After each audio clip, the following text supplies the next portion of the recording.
Now, retail business and online business, totally different thing. Oh, yeah. Like, it's totally A different. walk in the park.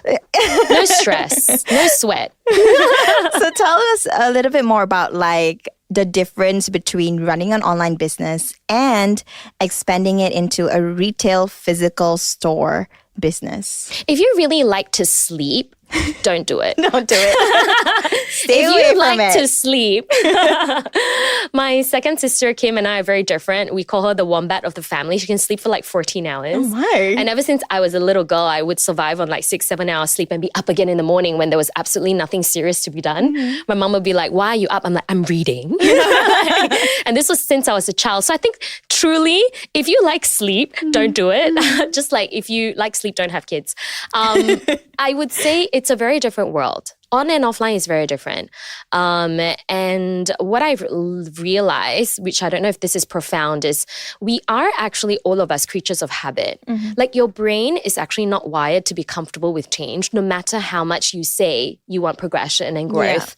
You actually, just like working out, right? You can say, I want to look good. I want to have a bikini body. But then you get to the gym and you're doing these push-ups and your body is like, I am dying. This is not for me, right? And that's what growth is like. So you have people who are like 100-year-old retailers and brands who are offline, struggling to go online. And then you have online brands, D2C, you know, be it your Glossier or who go offline, and it's a whole learning curve. I think the thing is we need to stop with comparison and we need to embrace the fact that if you're going for a change, it's going to be like the gym. Your muscles will ache a little bit and then you forget when you have a bikini body and you're like, this looks great. I'm so proud, you know? So I think that's the first thing, fundamental thing to just accept.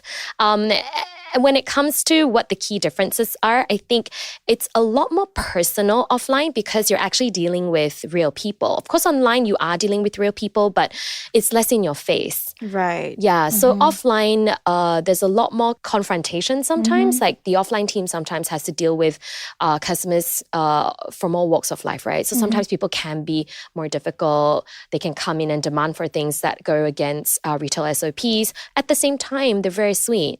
I have customers in our community who would drop off gifts for my team. That's so sweet. Yes, like they'll remember the birthdays or like they'll be walking through and like buying, you know, food and snacks for the house and pick up extra snacks for my team because I guess people only do that because you've moved them, you know, like when people do something nice for you, it's a form of gratitude.